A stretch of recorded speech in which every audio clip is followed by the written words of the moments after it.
Amazing, no? Ladies and gentlemen, you are highly welcome in this session, which is, I hope that it will be very interesting on nurturing future generation. We will have with us now 4 distinguished speakers. Please, while you are with us, to assure the full interaction, whatever you would like to share, please add it in the feed. And if you have any question, please put it in the Q&A of the session. The first speaker in this Nurturing Future Generation will be a very reputable lady from Sri Lanka. Her name is Miss Chandi. She is a senior director of HR in Virtusa Polaris, and also she had a global role responsible for the implementation of the new norm and intelligent automation in HR also in Virtusa Polaris Global. She is a board director of Sri Lanka Association for Software Services Companies. So she will be the right person to speak to us about the age of the disruptor. Chandi, could you please, the floor for you. Okay, great. Thank you so much, Dr. Atif, for that introduction. Can I go ahead and start my presentation? Yes, for sure. Sure. Coming up? Yes, it is in the screen. Okay, great. So my topic is nurturing future generation, and so the entire discussion today I'm going to be focusing on, what does it really mean to make our future generation future ready? And then also I'm going to touch upon why is it important for us to have our future generation future ready, and how can we make our organizations future ready. So hopefully at the end of the conversation, end of the presentation, we will understand that there's only one way that we can make our organizations future ready, and that is by ensuring that we have a ready pool of employees in our organizations that are geared at each level, at every level, and that are geared to make sure that the changes that are going to come our way, they are ready to take on all of those challenges and make sure the organization wins in the long run. So that's why it's important for us to have a future generation geared towards being future ready. The first slide that I have, that was just a basic introduction to why it's important for us to understand why we need to have a future-ready pool of employees or future-ready pool of next generation in our organizations.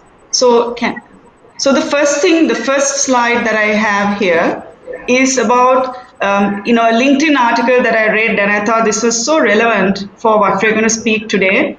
It's about the past and the future. The past, we saw more of like humans trying to act like robots. And we see in the present and in the future, humans need to work with robots and with artificial intelligence.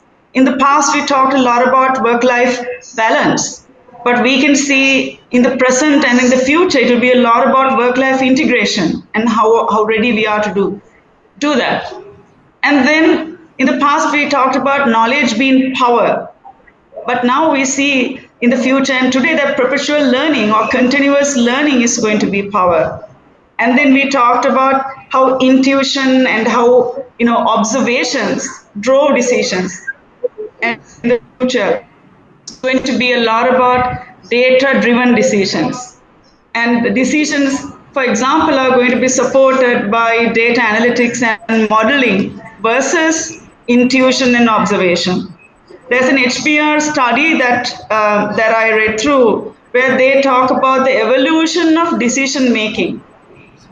The study was about the evolution of decision making and how leading organizations are adapting a data-driven culture. So they say that companies who adapt a data-driven culture are having better financial performances as a result of it. And you can see in companies like Google, for example, there is a people analytics department. And what they do is they even look at data to see how managers have an impact on their employees that they have. And there are organizations who look at even how the interviewers in the company are attracting talent and how good the interviewers are. Who is attracting the top talent to the organization? Who is hiring the guys who are staying in the company for a longer period and as a high performer? So that kind of data analytics is what we are seeing right now, and it's going to even get much more accelerated in the future. So that's the kind of changes that's happening in the world of work. We're going to the next slide. Next slide is an example of the insurance industry.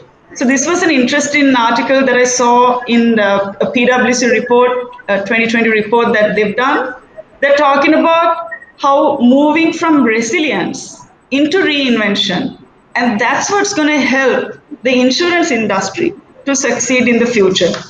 So in that article, they are talking about how 70% of the CEOs are looking at prioritizing or investing in customer or consumer experience because the consumer requirements are changing.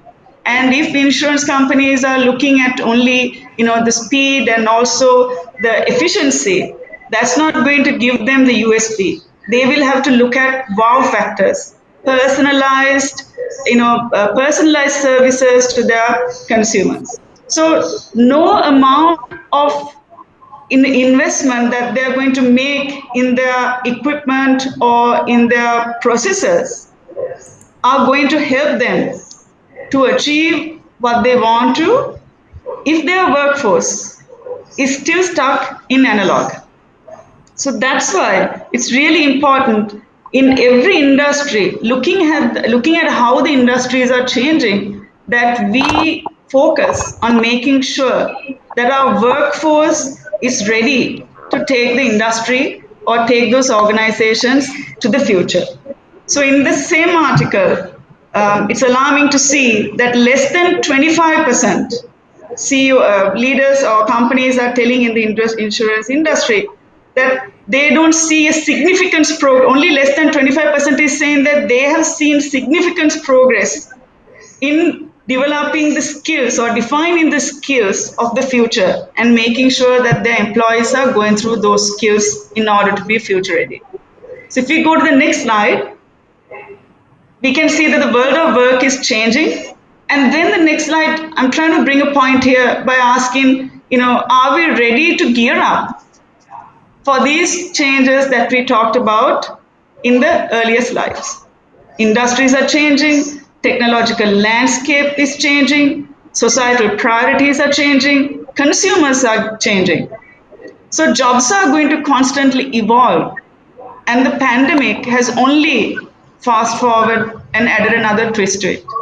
So the kids who went into school or primary school and then to college and then to uni and then to graduate, according to the World Economic Forum report, 2020 report, it says only 65% of the children entering primary school is going to hold they are going to hold jobs that don't even exist today.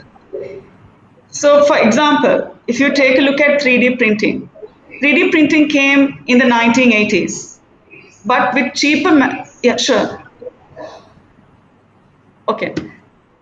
but with cheaper manufacturing methods and open source software availability, it has revolutionized. And in the past 2 decades, we can see that 3D printing has revolutionized many industries by going into spare parts, even building whole houses, human organs, and even bionic limbs. So we can see how things that did not exist when we were in university are reality today. So that's why it's really important that we make sure that our employees are future ready at any given point and ready to learn. So next slide. So these are next slide talks about the future workforce and how they must be ready. They must be ready to take up challenges, and they need to be ready to change the status quo and take change positively. They must be able to upskill themselves and reskill themselves at the same time. They must be ready to unlearn what they know and to learn new things. And they must be ready to embrace change and at the same time be proactive to embrace it. So, this learning and unlearning is an important skill that we must incorporate in our employees or our future generation to make the future ready. Because we can see that more than learning, learning is important. But as much as learning is important, unlearning is also important. Because unlearning is what's going to enable us to adapt to the changing business environment. And even organizations, we can see organizations that have resisted this unlearning process have not been able to move forward and be successful. I think BlackBerry is a very good example of that, where their success at one point was on the keyboard-based phone, but with the digital transformation coming in with the smartphone, BlackBerry could not unlearn their success mantra and move forward. And the same applies to the employees or our future workforce. Next slide is about, so how do we build this future ready?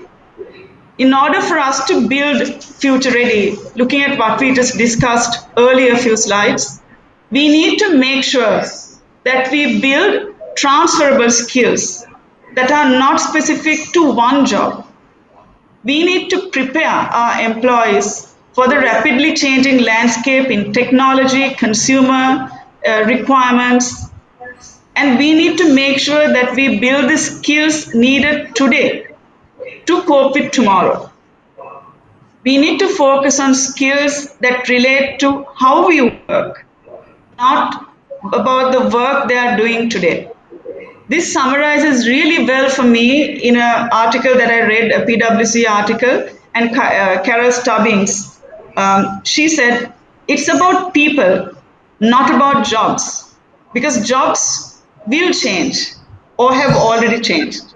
But if you have managed to incorporate the correct DNA into your workforce, no matter how the jobs are going to change or how the industry or the world or technology is going to change, your employees will be able to take your organization forward. The next slide, I'm going to bring in some data points.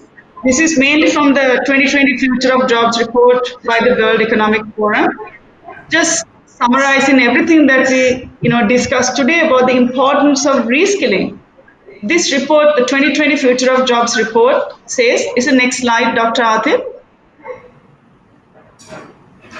says, 40% of the core skills that we have today will definitely change by 2025. And 94% business leaders are saying that they expect their employees to pick up new skills on the job. And in 2018, in 2020, it's 94%. And in 2018, it was 65%. So we can see the hike in that requirement. And by 2025, 50% of our employees are projected to be required to be reskilled, according to the Future of Jobs report. So if we go into the next slide, bringing in a little bit more data and surveys that are done, and this is by McKinsey. So what McKinsey is saying is that 87% of the companies are experiencing skill gaps, and they expect them, or if they are not, they expect them within the next few years. And in the PwC 2020 annual CEO survey, it talks in significant depth about the growing need for soft skills. So the message is very clear. In order for us to have a future-ready workforce, it is critical that we continue to focus on the importance of reskilling and building our future workforce in order to adapt to the technology changes in the workplace. Just like the employees, we're taking you to the next slide, just like our employees are required to be future ready, are required to reskill, unlearn, be resilient, we can see that organizations who did not adapt have died today. So we can see those case studies. For example, the Blockbuster and Netflix case study. You know, Netflix could have bought Blockbuster. I mean, Blockbuster could have bought Netflix for $50 million, and now they did not go ahead with it. And today, Netflix is 125 billion. Same with the New York City taxi cab medallion, which was about $1 million at one point, and today they hope to sell it for $200,000. And the next slide talks about how Yahoo had the opportunity to buy Google in 2002, but the CEO refused the deal. And we can see how Yahoo had the opportunity to buy Facebook in 2006, and the CEO was lowering the offer. And today, if Yahoo made those decisions, we will not be Googling. We'll probably be Yahooing instead. And what happened to Yahoo, they had a really good deal going for them. They had a really good thing going for them. And they were focusing a lot on media. And they neglected the consumer requirements and the consumer trends. And they did not see that they needed to improve the user experience because they anyway was doing well. So as a result, today we can see the impact of what has happened to Yahoo. Next slide is just to give an example about how organizations are now definitely looking at how they can make their employees future ready. And the key thing we see with the Coursera data, the CEO mentioned that from March to June, they see a 600% hike in the number of people who have come to get courses from Coursera. But we can also see that more than individuals coming and pulling for courses, there are many institutions coming in and running courses for individuals. And most of the courses that's been run are mainly in the soft skill area. So we can even see some of the courses here, you can see how the technical courses have actually gone down in the rank and how the soft skills are actually coming up in the rank. So I think a lot of organizations are looking at focusing on the soft skills and increasing their future readiness as a result. Thank you. Thank you very much, Chandi, for the contribution. Sure. Our second speaker will be also one of the very reputable person. He is an engineer, Dr. Mohamed Fakhr. He is from Egypt. Dr. Mohamed Fakhr is the CEO of Optima World. Also, he is a former international commissioner of Egyptian Scout and Guide. So he will be also the suitable person to address us in this August Assembly. Thank you. Dr. Mohamed, yes, good morning, everybody. Good morning, colleagues. Well, Dr. Atif, I have to thank you and the great team for this opportunity, and I promise you not to lose the 15 minutes as last time in the rehearsal. So I'll try to be more specific and to the point, and you'll all excuse me because I'm a Taurus person. I was born in May, so I like to go in like visions and dreams. Anyway, I'll be talking more about the nature of change. Let me tell you that I've been passing through a lot of changes in my life, and that's how I do address young people and guide them and take their hands to accept and adapt and even lead the change. My first change was breaking the family tradition, as I told you before, a family tradition of being all engineers. And I was just on the track, and I went to have my degree in engineering, this undergraduate degree. And I've been serving as an engineer in the Egyptian army, and after a while, I just felt I was just having a sunbathing on the swimming pool of the club, and I just imagined my life is going through this concrete and this gray phase, and I said to myself, I'm sorry, I'm not happy here, I have to move, yet I don't know where to move. I had a mentor in my life, which was my dad, and I just took his opinion. And he just guided me to move through the new career I was offered, which was sales, by the way.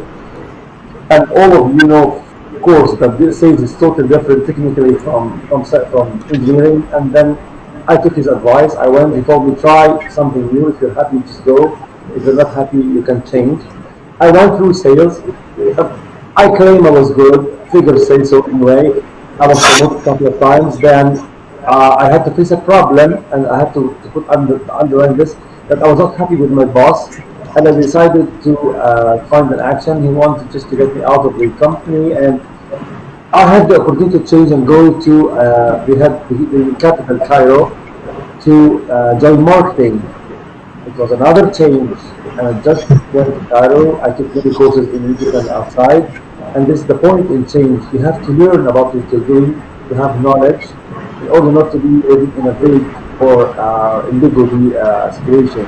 So I joined marketing. I did a great job. Then was the third change again, and here I had to underline again when my senior boss called me, the HR director, and told me, Mohamed, I want you with me in the HR. I said, boss, come on, I'm not an HR person. I don't fire people. I don't fire people. So he told me, no, you'll join in training field. So I went to training, and when I left Xerox, I'm now heading an organization for training and development. The lesson learned is, in order to change, you have to know exactly, do you feel good or bad where you stand? And what are the gains you're going to get when you move to the point B, which is the final point of change, at least in the first phase. The learned lesson also is when you know more, you're out of ambiguity, you're standing on a ground of knowledge. So knowledge is power, as the great Einstein said, knowledge is power, and so we move on a clear vision and a clear way. Third lesson is when you have somebody you trust who's leading you, leading the change journey, you might surrender even and lead yourself and follow the pattern. Change is great, baby. Not change as I will share with you in the coming slides. I have some few slides. Basic financial literacy helps individuals become self-sufficient in financial knowledge so that they can achieve financial stability. If you look at these two slides, this survey was conducted by Standard Chartered Bank. If you look at the slides, here we are. I will share something about change. Well, change is perceived by some people either positively or negatively. And this is not bad, by the way, because all of us know that change might be good, might be bad. Depends on your perception, how you see the change. Change is described like it's a journey. And a journey is movement, and a movement is life. And life wants you to be following the life stream. God created our universe as a moving galaxy.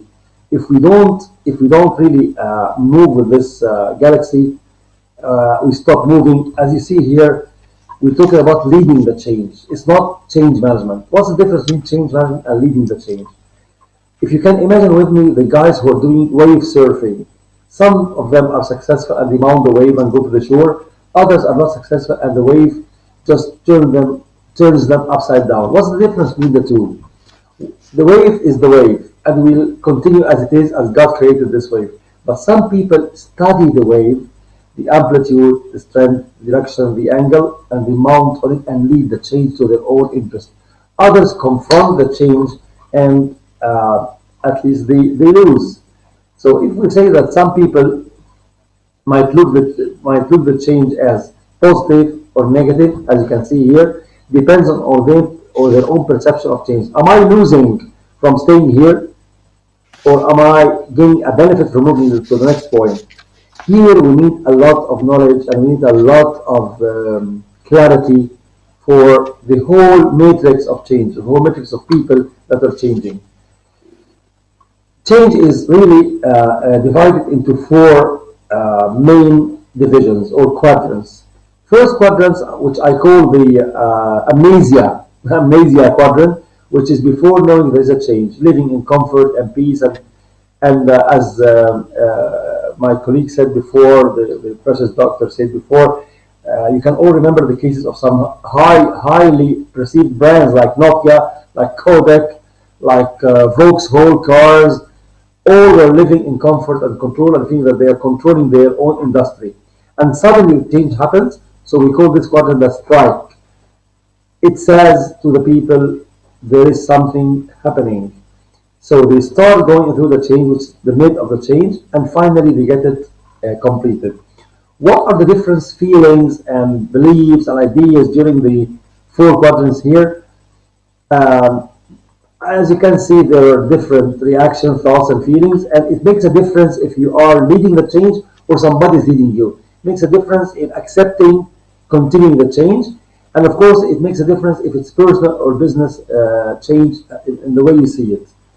The journey through change goes into four quadrants, as you see here.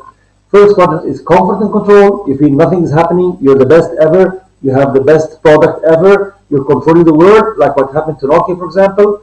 And then suddenly, when the world changes, which is the fact, you go down to the southwest quadrant, which is, oops, something wrong is happening. I'm in anger. I'm in fear. I'm resisting the situation. I still fight to stay where I was. And then when you feel a little bit mental, you still feel suffering from chaos, but you think about the future now. Okay, we're having a problem, having chaos. Let's think how we will do it. And when you achieve your plans, you go to the quadrant in the northeast, which is success, which means looking to the future and feeling stability. Now, how do you know which quadrant you're in? By analyzing your situation, your symptoms, what do you feel? For example, if you feel comfort, happy, controlling, you are in the northwest quadrant, which is the obsolescence. And what are the dangers of staying in every quadrant?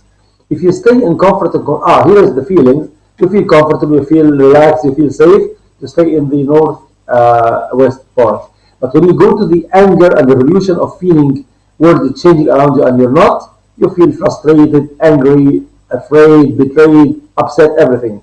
And then you go to the quadrant where you think and make your plans. You feel a little bit confused. You're thinking, you're questioning, you're asking for opportunities. You feel yet challenged, and then you go to the success sphere, which is now I reached the change I needed. I succeeded. I'm energized, and we all made it. But there are some dangers if you stay in these quadrants. It's a technique. It's a dynamic journey. It's not a static. Everyone ought to know that change is the only fact in life. Even if you reach your goals, your ambitions, you have to go for another change. Because if you stay comfortable, you'll be obsolete.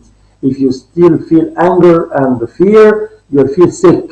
If you still think and make plans, you'll feel misaligned. And even if you still rest in the part of success, you'll be driven back to the area of the turbulence and obsolescence first, and then turbulence. Now, what shall I do to move myself from the comfort and control?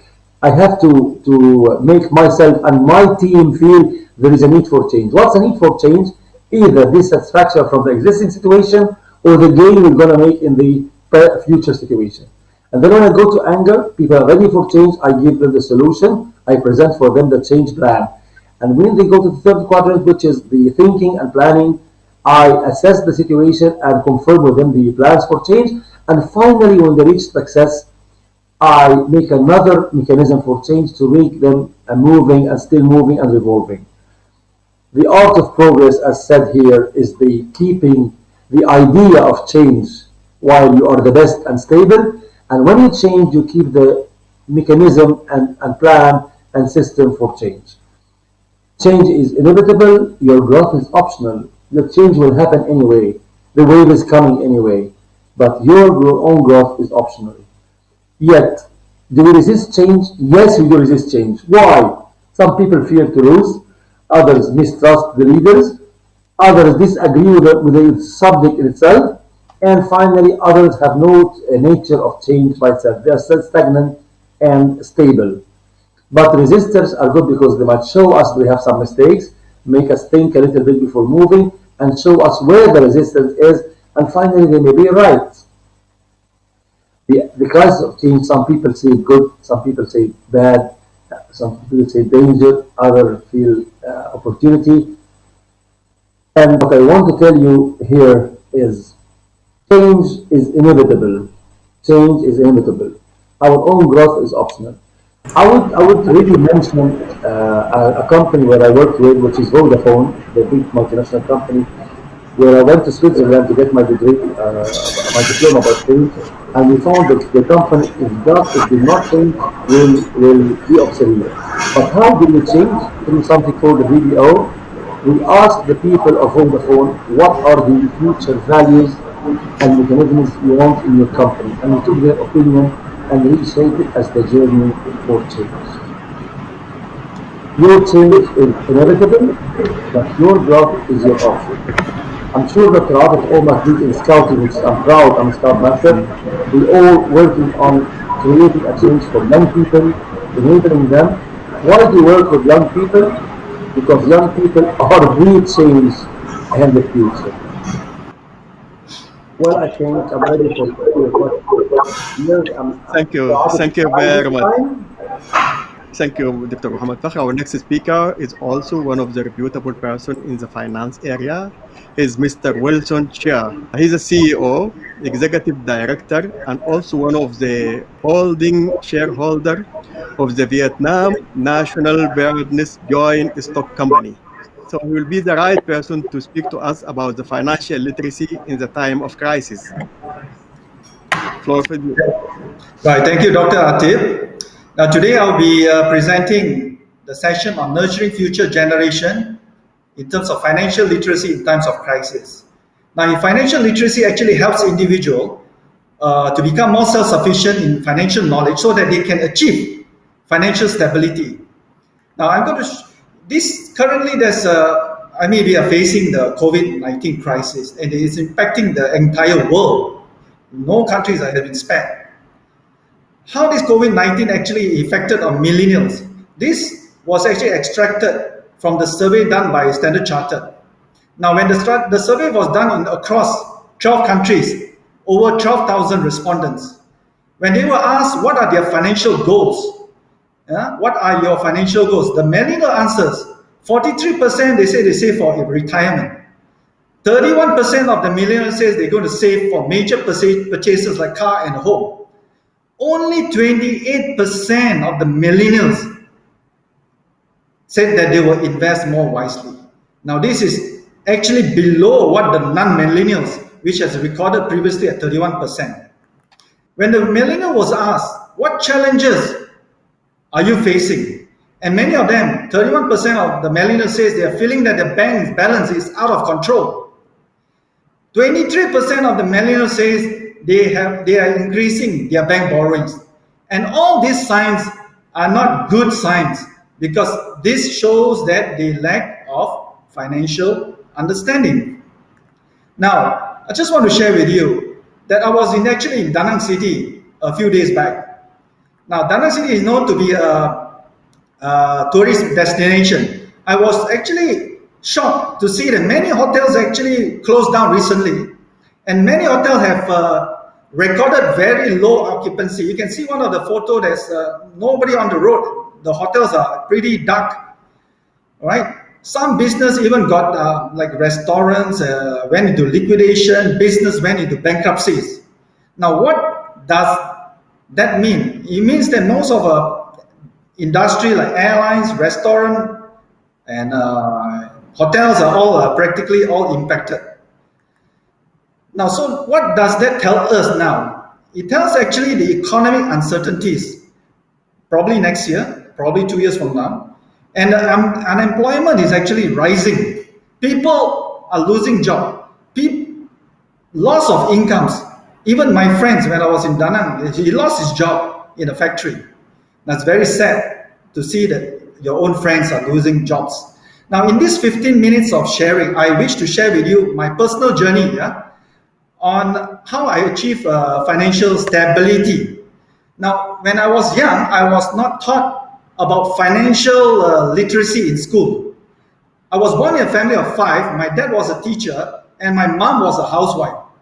Now, as a teacher, my dad doesn't earn much, and he has to take up his second job to support the family. Now, as being a young boy, right? Being a young boy, actually, I played a lot. I played day in, day out. And I went through the era of a black and white TV. Yeah. I went through this is my picture. Yeah. I went through an era of the black and white TV where everybody was so happy gathering around the TV to watch to watch cartoons or movie every evening. Ladies and gentlemen, I also wish to share with you all an experience I had when I go to school when I was 10 years old on the school bus.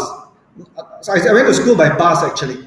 And I can still recall that there was an instance, there was a day that where I only have 20 cents left to take a bus home. From the 20 cents, it was not enough for me for my bus fare home. I hop on the bus and hoping that to reach my house.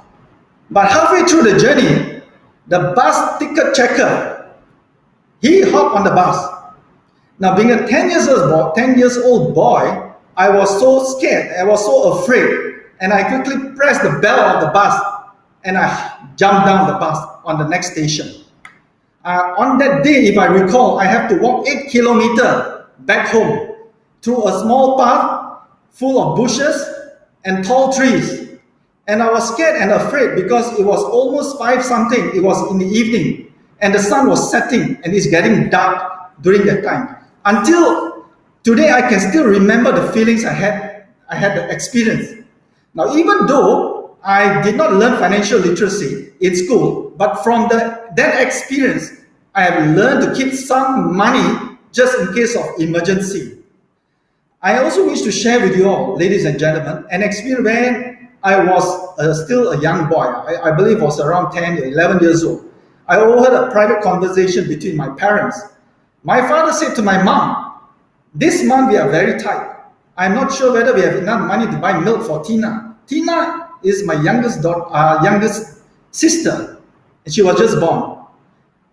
And being a young boy, I didn't actually understand the meaning of enough money for milk, and I conveniently forget about the issue. I dismissed it from my mind.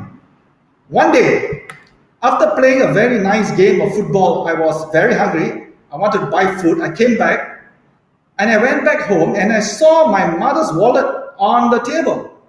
And being a young boy, I was very mischievous. I was naughty. And I dived in to dig out the money. Unfortunately, there was no paper money in her wallet. There was only 10 cents left in my mom's. That 10 cents really hit me a big bang in my mind until today. It makes me realize that my parents were going through a very hard life to maintain our family. Even though my parents don't share their difficulties, but they gave us so much love. They gave us everything. My sisters and I love them so much. I live in the world of fear, have no money. I try to be thrifty. I try to save money. Since young age, I know that I need to save money and make a lot of money for my parents and also for my family in the future. In 1984, after my high school, I got a job in the bank. Back then in the 80s, Malaysia was facing a recession. Unemployment rate was very high. During this period, I was lucky because I managed to get a job in 1984. But then I started work, and I thought buying stocks will make me rich. So during my first year, I used my entire savings to buy stocks, and I bought 2 stocks. And these 2 stocks was the cheapest stocks in the market. I bought it because it was the cheapest in the market. Unfortunately, these 2 stocks went into liquidation and bankruptcy in 1990. I lost all my investment that I saved up in my first year. Now, after losing my investment, I continued to work hard for a promotion. Now, this is a picture I got my first promotion. And I tried to climb the corporate ladder as fast as possible. My mind was set to make money fast. I got my promotion averagely every 2.5 years. In view of my performance, the bank promoted me and seconded me to Vietnam in 1994.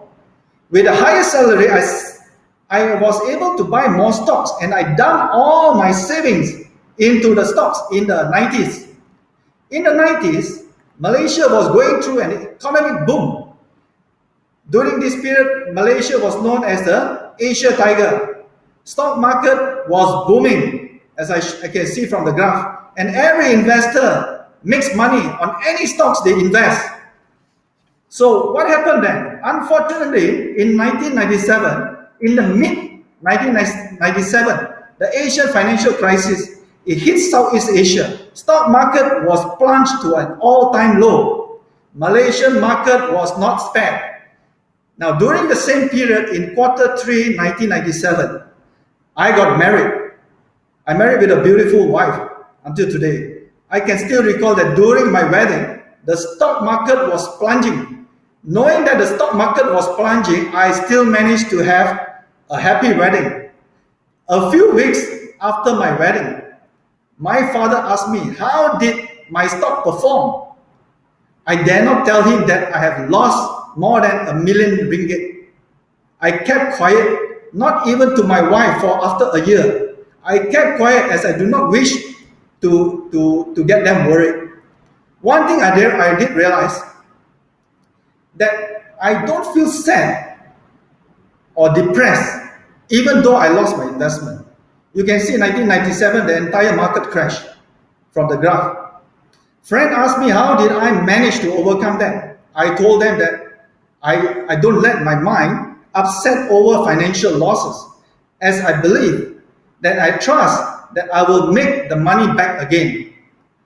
After the 1997 crisis, I did not invest in any stocks or any investment. I lost everything. During the 7 years, I started to read a lot of books, self-development books, investment books. I attended courses. I attended programs such as stock investment and also the forex trading. But slowly I began to understand more about financial risk and the value of the investment. So during in the early 20s, the stock market in Vietnam has just been introduced. So what I did was I bought a lot of undervalued Vietnamese stocks. During this period, the stock market was just open and the stock was very cheap. I accumulated those undervalued stocks and I kept it until today to earn dividend and capital appreciation. Currently, I sat on the board of 2 companies, as what Dr. Atif mentioned. I have used some of the profits I've made in stocks and I invest in real estate to earn passive income. Ladies and gentlemen, I'm not here to share about my achievement, but what really concerned me is my aspiration and my passion of sharing to those young people, the millennials, even like my younger brothers and sisters, who are, and also to all who are listening to this session today. In conclusion, ladies and gentlemen, I wish to highlight 3 things appointed through my experience. Number 1, making money. When you have a job, for those millennials and those people, don't be choosy. Find the money, because the money is not going to find you. Find the money. As I shared with my daughter, she just got a job in a restaurant recently in Melbourne. She told me that she has to clean the floor, wipe the floor, wash the plate. I told her, do it, because you gain the experience. When I was young, I was an insurance broker to help my father. I earned some commission. I also earned some commission on the property that I've introduced. And lately, you know that there are a lot of business online, e-commerce online, which some of my friends has done that, selling coffees or tea online, which they're doing very well, which you all can look into that. And an important thing is read books, read self-development books and investment books, and learn to make mistakes, and don't fear of making mistakes. Secondly, managing money. I'm not going to teach you all about how you spend your money, expenses, utility, but more importantly, saving for your emergency, saving to invest. Invest is to increase your net worth. But when you invest, understand the risk, please. For those millennials, as I mentioned, read books, attend courses. You can invest in stock market for dividend or capital appreciation. You can look into business. If the business is viable, look into look into viable business for profit. Real estate, invest in real estate for passive rental income. If you're confident, look into trading of stocks and cryptocurrencies. But these are risks. You must understand the risks. With that, ladies and gentlemen, I thank you all for listening. If you have anything, please let me know. You can just contact me on the Facebook or drop a line. Thank you very much. Yep. Thank you very much, Brother Wilson. It is really very well story, and there is a lot of things to learn. Our fourth speaker, the last but not least, is one of the also reputable Indian people. Recognize him as educationalist, industrialist, socialist, and spiritualist. He is Dr. Mathivanan. He's the chairman of the Covry Clothing Company and the chairman of SSM group of institution in Tamil Nadu, India. Dr. Mathivanan, he will be the best one also to speak with us about We Create Success Mindset Empowering Future Leaders. The floor for you, Dr. Mathivanan. Thank you, Dr. Atif Abdelmageed, the chairperson of this event. And also I appreciate and give greetings to Madam Rita Go for the hosts who are organizing this excellent program, and my greetings to all my fellow speakers today and also the listeners who come here today. So the subject what I have taken is we create success. Success can be created by us. So the mindset empowering the future leaders.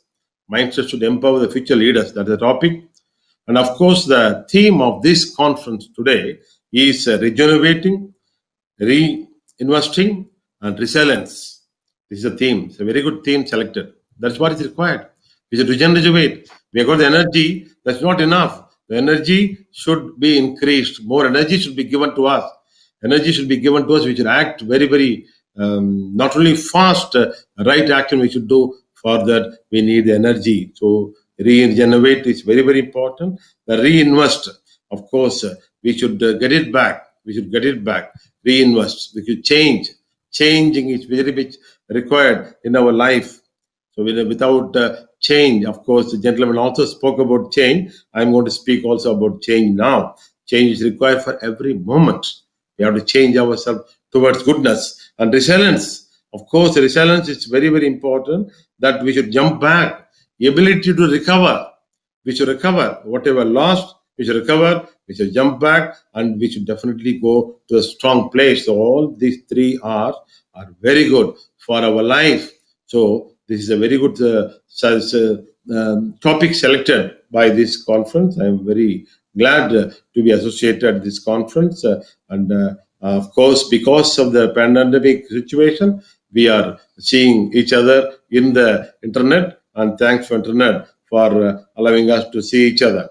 Of course, the leadership is the main thing.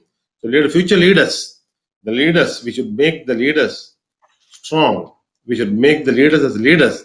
The leadership qualities everyone should have. Not only leaders, the leadership quality even the followers should have. So, leadership is not only it is actually attitude of a person who sees the world around themselves, and they sacrifice themselves for others. That's leadership. So leadership is not only the skills and age and our experience. Leadership is the mindset. So how we have the mind, that is leadership. So we should set our mind. In fact, mind is the matter.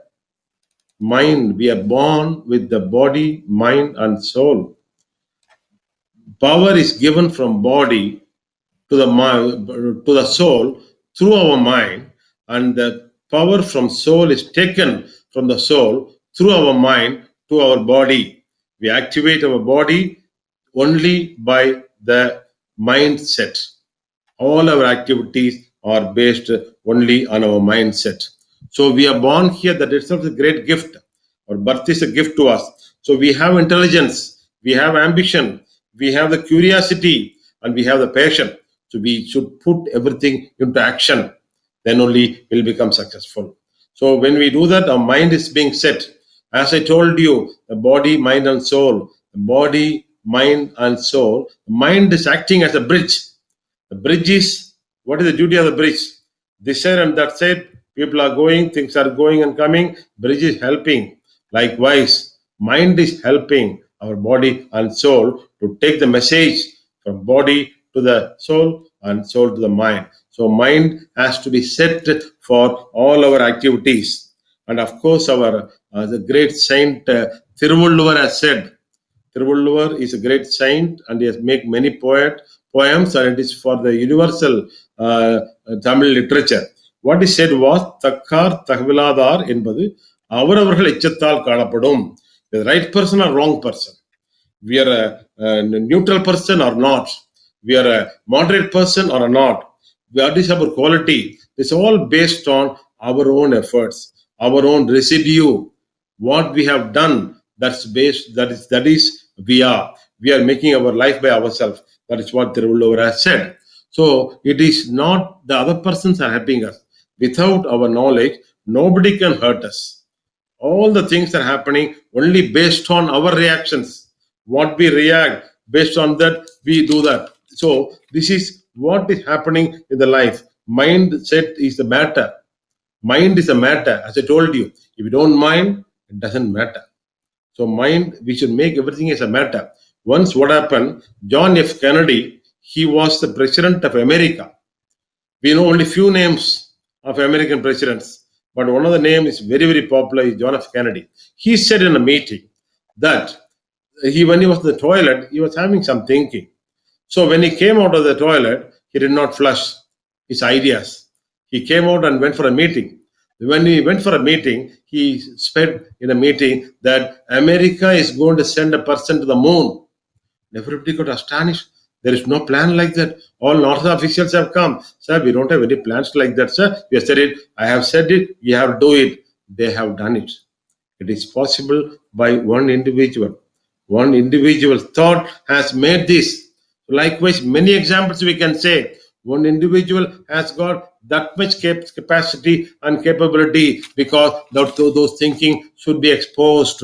That's very, very important. Likewise, I want to tell you an example. I am from India. We are all wearing the clothes. Okay. Everybody wearing the clothes and a lot of textiles around the world. So who has created the textiles? Everybody know about it? One person. People need, other than there is no cloth at all. Nobody is wearing anything. Those days, maybe thousands of years ago. So he had an idea and he made the yarn from the lotus stem. And he made a fabric out of it. And he made the beautiful fabric and he has given to everyone. He has woven the fabrics and has made the fabric from the lotus stem. Okay. Then afterwards, cotton has been created. Then wool has been made. Fabric has been made. I am from that community. We call weaving community. India is the creator for the textile for the world. Creation. First, who has created a textile? Nobody were wearing anything. The thing has been created by one person. I told you. So one individual can make. Now we are all suffering. Everybody is suffering in this world. Everybody. Not even one is left out. All millions and millions of people are suffering because of the COVID situation. That is made by one individual. Maybe one individual. He has made it spread all over the world and whole world is suffering now. When it's going to come, all right, nobody knows. Nobody knows. Okay, so when one person is able to spoil the world, the one person is able to save the world also. It is possible. I told you, a lot of examples are there. That capability every individual has. Every human being has. Human being, we are just living here as a human being. We are living worldly living. We are not living the spiritual living, the true living. We should live the true living and definitely we can create all these things. For that only in India, everywhere they're doing the sun meditation. Sun is exposing the electromagnetic waves. Because of that only, all the creatures in the world, all the livelihoods are all living this world. So electromagnetic waves, if we take directly from the sun by meditation, definitely we can make ourselves strong. So what we have to do is that, as I told you, when we are born, all are born equal. No child is bad. We become bad and good only based on our lifestyle. How do we live? Based on that only we become bad and good. Our family, our parents, and our society, our friends, based on only we are made. Our teachers, education, we are made like that.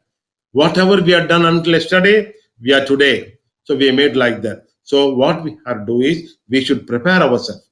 People said we are lucky or unlucky. Lucky in the sense what? What is the formula for luck? Preparation plus opportunity is equal to luck. Prepare ourselves. Prepare ourselves in the sense what? Prepare our capabilities, prepare our knowledge, prepare our status, and definitely opportunity will come. Don't go wait for the opportunity to come and knock at our door. Go to the door of the opportunity, knock its door, it will open. We can definitely grab it. So that is what it is possible by us, and everyone has to understand ourselves. So what we have to do is, as I told you, that we should make our mind properly. We are exposing our thoughts. Before thoughts, our feelings. Feelings, thoughts, words, and deeds all should come in a straight line. What we feel, we should think. What we think, we should speak. What we speak, we should do. We are not doing that in this worldly living. We are not doing that. We feel something, speak something. We speak something, think something. And we are thinking something and doing something. That is all based on our worldly living. So we should live properly mean all four things should come in the straight line. It is possible based on our action. Action. Thiruvalluvar has said again, that means think before act. Don't act before thinking. Before you should think, then act. Don't act without thinking. So thoughts, then only act will become service. So it is a crime, he says. Thiruvalluvar says it is a crime. So what we should do is we should understand our lifestyle, live properly, then we can definitely achieve the success. It is we should make ourselves the best. We should not only we should rest, don't rest until you become the best. So not only the best, we should become better than the best. So once I saw American University, Yale University, I went there. I saw a board in just front of, you can also see the front of the university, they put a board. If not now, when? If not we, who? Now is very matter. Yesterday is gone. We cannot get it back. Whatever we have said yesterday, we cannot get it back. Think and speak. So tomorrow, future is not in our hand. What is going to happen tomorrow? Nobody knows. So what we should do is the power of now. What is the power of now? Think about ourselves, actuate ourselves, and expose ourselves, expose our thoughts, words, and deeds perfectly, and make our body, mind, and soul perfectly well. That is what is required. So when it is required, definitely it is possible to make ourselves. So that we can create success, and definitely it is possible. So the mindset has to be done in making the leaders properly. We can become a leader, everyone. Thank you very much, my dear gentlemen and ladies. It is a great opportunity for me, and thank ARTDO for giving the greatest opportunity. Thank you very much. Thank you very much, Dr. Mathivanan. And now it's time for the Q&A. The first question will be for Chandi. They said that 65% of children will hold jobs that don't exist. What skill can they learn to train them to thrive in this uncertainty? The other question, do you believe that schools today are preparing children to adequately for future? Chandi? So my point of view on that is, I don't think I'm an educationist itself to talk about the education system, but I'm going to speak with the experience that I have, is that I think a lot of focus is put on the grades and what they need to learn, technical knowledge and other areas that they need to learn when they come into school, or even in university for that matter. So I think when we talk about the future skills, it's mainly to do with skills that help them to think. What are the skills that they need to think? When it comes to any kind of situation, they are ready then to adapt, to learn, to unlearn, to think differently, to be resilient, and to move forward with anything that in their way.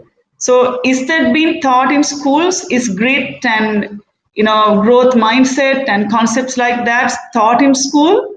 I do not think so. So I think it's really important that it becomes a part of the curricula, but at least if not, for us to be mindful maybe as parents or as educationists, or at least at corporates, even at that point, that what's most important is that we inculcate those kind of DNA skills that helps them in any situation, regardless of a situation that they're going to go through at any point. I hope it's clear and my answer was meaningful. Thank you very much. Also, there is a common question for both Dr. Mohamed Fakhr and Wilson Cheah. As change expert, did you change any habit during this pandemic of COVID-19 to remain agile and resilient as you are? Okay, that's a very brilliant question, Dr. Atif, because it links the theory to the application, which is my mission in life. Yes, I did, and I have to admit, and I'm not embarrassed or ashamed to say it, I changed the habit of being happy just on stage in front of my students in classrooms or universities to the habit of being online effectively doing training. Excellent. I did. Yep. Brother Wilson, did you change any habit during COVID-19 to remain resilient and agile as you are? Actually, during this COVID period, I've managed to what I say is managed to have two habits actually, new habits actually. Number one, I did meditation. I learned about meditation, especially on mindfulness. The second I did was every day I tried yoga, which I have never done. After 50 years, I have never done anything like such things before. So these are the two habits that I'm continuing now, and hopefully it will last. Yeah. Excellent. Maybe I can shoot the same question to Dr. Mathivanan. Did you change any habit during this pandemic of COVID-19? Yes. Yes, Dr. Ajit. And yes, of course, a lot of change. As I told you, we have to change ourselves. We have got the time, very good time we had. As rightly said by gentlemen, I did my meditation. Meditation is nothing but good thoughts and good breath. When you take breath, deep breath, when you take, life, good atoms goes inside, absorb in our body, mind and soul, and we become perfect. So I do the meditation and of course yoga. Yoga is not only the exercise, body exercise. Yoga gives power to our mind and also for our life. So we become perfectly all right. So that is what we have done it. And also, as the other gentleman has said, I read a lot of books. Because books are available, and we should increase the knowledge kendra strong by reading books and also listening to many things. So the time what we have get it, I fully utilized it. Definitely, it was a great opportunity. I would say I should thank COVID for that purpose. He has made myself perfect and achieve the prosperity. Thank you. Thank you very much, Dr. Mathivanan. Thank you to all our distinguished speakers, Ms. Chandi, Dr. Fakhr, Mr. Wilson Cheah, Dr. Mathivanan, and also thank you for all the participants who attended our session. And I hope that you can also shift to the other session, which will be active now. Thank you very much, and see you again. Thank you, Dr. Atif. Thank you. All respect to all my colleagues. All respect. Thank you. Thank you.